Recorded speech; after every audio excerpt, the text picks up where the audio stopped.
ایک اختلاف ہے رفع الیدین کرنے اور نہ کرنے میں، اور دوسرا اختلاف ہے ہاتھ باندھنے میں کہ ہاتھ کہاں باندھنے چاہیے۔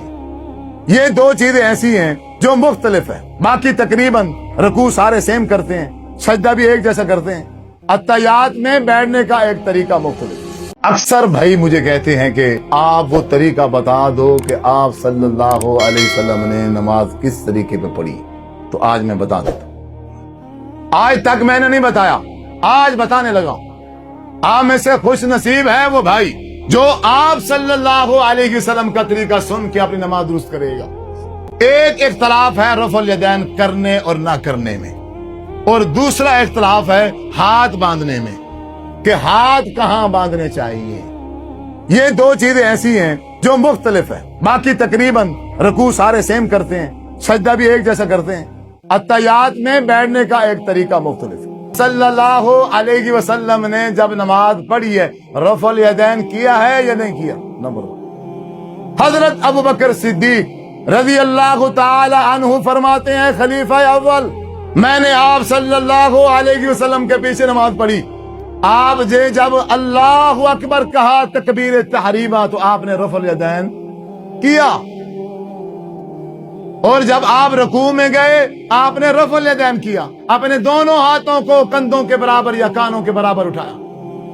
جب آپ رکوع سے اٹھے پھر آپ نے سمی اللہ لمن حمدہ کہا اور اپنے دونوں ہاتھوں کو کانوں یا کندھوں کے برابر اٹھایا۔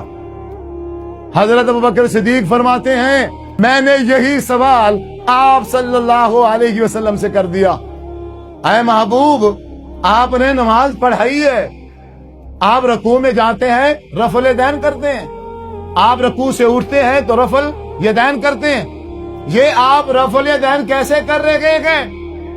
اس کا مطلب یہ ہے، آپ بات سمجھنا، اس کا مطلب یہ ہے کہ جب اللہ تبارک و تعالیٰ نے نماز فرض کی، نماز فرض کرنے کے بعد اللہ تعالیٰ نے حضرت جبرائیل امین کو بھیجا، 2 دن حضرت جبرائیل امین آئے اور آپ صلی اللہ علیہ وسلم کو نماز پڑھنے کا طریقہ سمجھایا۔ ایک دن آپ کو اول وقت میں نماز پڑھ کے دکھائی کہ اللہ فرما رہے ہیں کہ میرے محبوب سے کہیں آپ کہ پہلے نماز پڑھنے کا جو طریقہ تھا اب شریعت محمدیہ صلی اللہ علیہ وسلم شروع ہو گئی ہے، آج سے 5 نمازیں فرض ہیں، پہلے 2 تھیں اب 5 ہو گئی ہیں، اب طریقہ بھی نیا ہے، اب آج کے بعد نماز کیسے پڑھنی ہے؟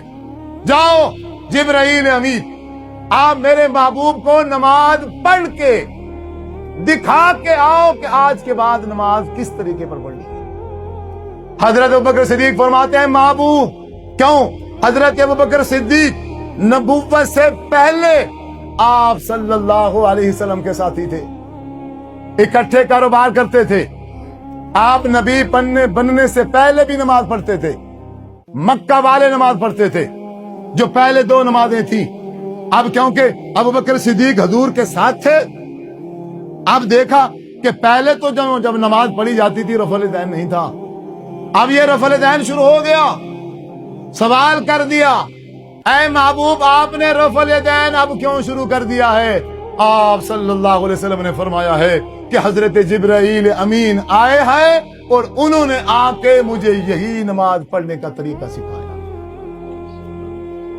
اللہ تعالیٰ نے حضرت جبرائیل امین کو بھیجا اور طریقہ سمجھا کے بھیجا کہ میرے محبوب سے کہیں کہ آج کے بعد نماز کیسے پڑھنی ہے، اپنے ہاتھوں کو کانوں یا کندھوں کے برابر اٹھانا ہے جب اللہ اکبر نماز شروع کرنی ہے، اور جب رکوع میں جانا ہے رکوع میں جانے سے پہلے اللہ اکبر کہہ کے اپنے دونوں ہاتھوں کو کندھوں کے برابر یا کانوں کے برابر کرنا، اے محبوب پھر رکوع میں جانا۔ ہاں جب آپ رکوع کر لیں اور رکوع سے جب آپ سر مبارک اٹھائیں سمی اللہ لمن حمدہ کھڑے ہو کے کہیں اور پھر اپنے دونوں ہاتھوں کو کانوں یا کندھوں کے برابر اٹھائیں۔ یہ اللہ تعالیٰ نے حضرت جبرائیل کو سمجھایا، حضرت جبرائیل نے محمد الرسول اللہ صلی اللہ علیہ وسلم کو بتایا اور آپ صلی اللہ علیہ وسلم نے صحابہ کو سمجھایا، اور پھر ساتھ میں حکم ارشاد فرمایا صلو کما رأیتمونی اصلی، اے صحابہ نماز اس طرح پڑھو جس طرح تم نے مجھے نماز پڑھتے ہوئے دیکھا ہے۔ کچھ ہمارے بھائی ایسے ہیں جو کہتے ہیں حضور نے ہم مانتے ہیں رفع الیدین کے ساتھ نماز پڑھی ہے، ہم مانتے ہیں، ہم تسلیم کرتے ہیں، وہ کہتے ہیں، لیکن بعد میں آپ صلی اللہ علیہ وسلم نے پھر رفع الیدین کرنا چھوڑ دیا تھا۔ بھائی وہ چھوڑ دینے والی حدیث آج تک سامنے نہیں آ سکی۔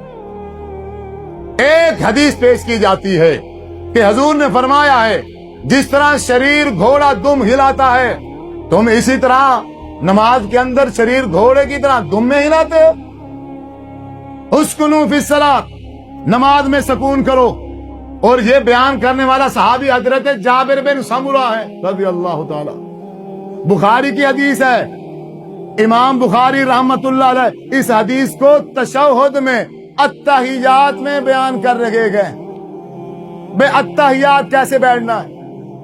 پھر راوی حدیث صحابی رسول جو یہ حدیث بیان کر رہا ہے وہ صحابی خود وضاحت کر رہا ہے کہ ہم رفع الیدین جس کو حضور نے شریر گھوڑے کے ساتھ تشبیہ دی ہے وہ کب کرتے تھے؟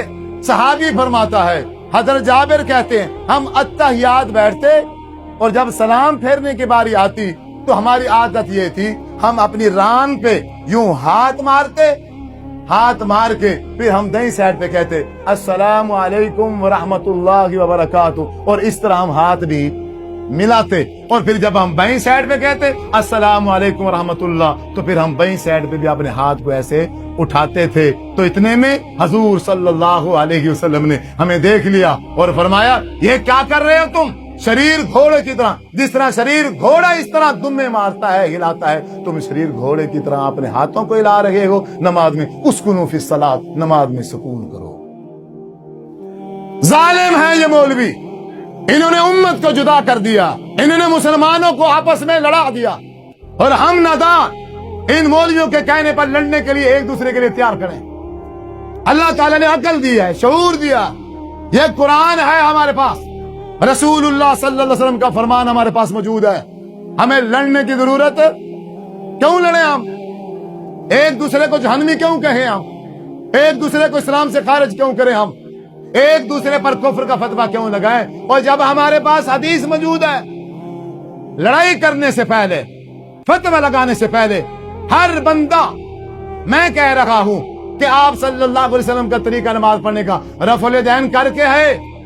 ایک دوسرا مولوی کہتا ہے نہیں، آپ صلی اللہ علیہ وسلم نے بغیر رفع الیدین کے نماز پڑھی ہے، تو اب اس میں کوئی لڑائی والی بات نہیں ہے، کوئی جھگڑے والی بات نہیں ہے۔ اب جس کی بات حدیث رسول سے مل جائے اس کو لے لو، اور جس کی بات حدیث سے نہ ملے اس کو چھوڑ دو، وہ غلط انسان۔ بات ختم، سمپل بات، اس میں کوئی لڑائی اور جھگڑے والی بات بالکل نہیں ہے۔ ایک طرف سے کہتا ہے رفع الیدین منسوخ ہو گیا، پھر خود رفع الیدین کرتا ہے۔ اب جب عید الفطر کی نماز پڑھے گا ہر تکبیر کے ساتھ رفع الیدین کرے گا، جب عید الاضحیٰ پڑھے گا ہر تکبیر کے ساتھ رفع الیدین کرے گا، اور جب عشاء کے بعد وتر کی نماز پڑھے گا، وتروں کی نماز میں جب دعائے قنوت پڑھنے کی باری آئے گی، دعائے قنوت پڑھنے سے پہلے کیا کرے گا؟ رفع الیدین۔ وہ تو منسوخ ہو گیا۔ ابھی آپ کہہ رہے ہو منسوخ ہو گیا ہے، اور وتر کی دعا پڑھنے سے پہلے کرتے ہو، عید کی نمازوں میں کرتے ہو، اور باقی 5 نمازوں میں نہیں کرتے ہو۔ یہ جو تفریق ہے کہ عید کی نماز میں کرو باقی نمازوں میں نہ کرو، یہ کس نے کہا؟ جب ایک چیز ہو ہی منسوخ گئی ہے، وہ کچھ جگہ پر رکھی ہوئی ہے اور کچھ جگہ پر نہیں رکھی ہوئی۔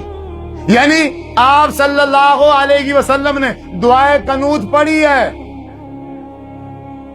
آپ صلی اللہ علیہ وسلم نے وتر پڑھ کے دکھایا ہے۔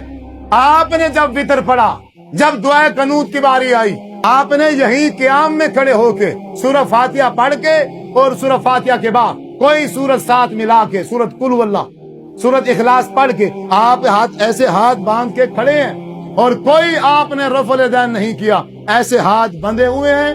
اسی حالت میں ہی آپ صلی اللہ علیہ وسلم نے دعائے قنوت پڑھنی شروع کر دی ہے۔ اللہم اہدنی فی من ہدیت، وعافنی فی من عافیت، وتولنی فی من تولیت، وبارک لی فی ما اعطیت، وقنی شر ما قضیت، فانک تقضی ولا یقضی علیک، انہ لا یذل من والیت ولا یعز من عادیت، تبارک ربنا وتعالیت۔ آپ نے یہاں قیام میں کھڑے ہو کے ہاتھ باندھ کے کوئی رفع الیدین نہیں کیا، بغیر رفع الیدین کیے دعائے قنوت پڑھ دی ہے۔ اب اس نے قسم اٹھائی ہے کہ جہاں حضور نے رفع الیدین کیا ہے میں وہاں نہیں کروں گا، اور جہاں حضور نے نہیں کیا میں وہاں کروں گا۔ اب اس کو کیا نام دیں ہم؟ ایسے مسلمان کو کیا کہیں ہم کہ جو دعویٰ عشق رسول کا کرے اور ہر عمل میں، عبادت کے ہر پہلو میں 100% کوشش کرے کہ میں آپ صلی اللہ علیہ وسلم کے طریقے کی مخالفت کروں۔ مولوی ان کے جان بوجھ کے کرتے ہیں، انہیں سب پتا۔ عوام مصروف ہے دنیا داری میں، مرنے کا کوئی ہوش نہیں ہے، آخرت کی کسی کو تیاری کی فکر نہیں ہے۔ یہ سب کوئی بندہ بھی تھوڑی دیر ٹھہر کے، تھوڑا سا وقت نکال کے، اتنی اہم عبادت، اہم نماز کہ جس کے بغیر انسان کا کوئی اللہ کا عمل قابل قبول نہیں ہوتا، اس نماز کو حدیث کھول کے چیک کرنے کے لیے کوئی تیاری نہیں۔ اتنے سست مسلمان، اتنے غافل مسلمان ہم نے نہیں دیکھے تاریخ میں نہیں۔ آج 1400 سال کے بعد آج مسلمانوں کی یہ حالت اور کیفیت ہو گئی ہے، مسجد میں 5 بار آ رہے ہیں، ایک دن میں مسجد میں 5 بار آ رہے ہیں، اسی امام کے پیچھے نماز بھی پڑھ لیں۔ اور بھائی کسی ایک نماز کے ٹائم صرف 5-10 منٹ کے لیے بیٹھ جاؤ، اسی مولوی صاحب سے جہاں جا رہے ہو اسے کہہ دو بھائی آپ کھڑے ہو جائیں، آپ حدیث اٹھائیں، مجھے دکھائیں کہ آپ صلی اللہ علیہ وسلم نے نماز کیسے، اتنا ہی نہیں کر سکتے۔ یہ کوئی مشکل کام ہے؟ اس کی ماں مر جائے گی، کبھی کہے گا حدیث کی کتاب نہیں ہے، کبھی کہے گا چابی نہیں ہے، کبھی کیا ڈرامہ کرے گا، کبھی کیا، آپ کو حدیث اٹھا کے نہیں دکھائے گا۔ یہ میں گناہگار کہہ رہا ہوں، اگر اس کی نماز حضور کے طریقے کے مطابق نہیں ہے کبھی بھی آپ کو حدیث اٹھا کے نہیں دکھائے گا۔ اور جس مسلمان کی نماز حضور کے طریقے کے مطابق ہے، آپ ایسے بولیں گے، اسے کہیں گے، وہ خوشی سے جھوم جائے گا، وہ خوش ہو جائے گا۔ اگر اس کے پاس حدیث کی کتاب نہ ہوئی، جہاں سے مرضی اس کو کتاب لانی پڑے، وہ ڈھونڈ کے تلاش کر کے کتاب لے آئے گا، اور آپ کے گھر آ کے آپ کو وہ حوالہ دکھائے گا اور کھول کھول کے طریقہ دکھائے گا۔ یہ نشانی ہے۔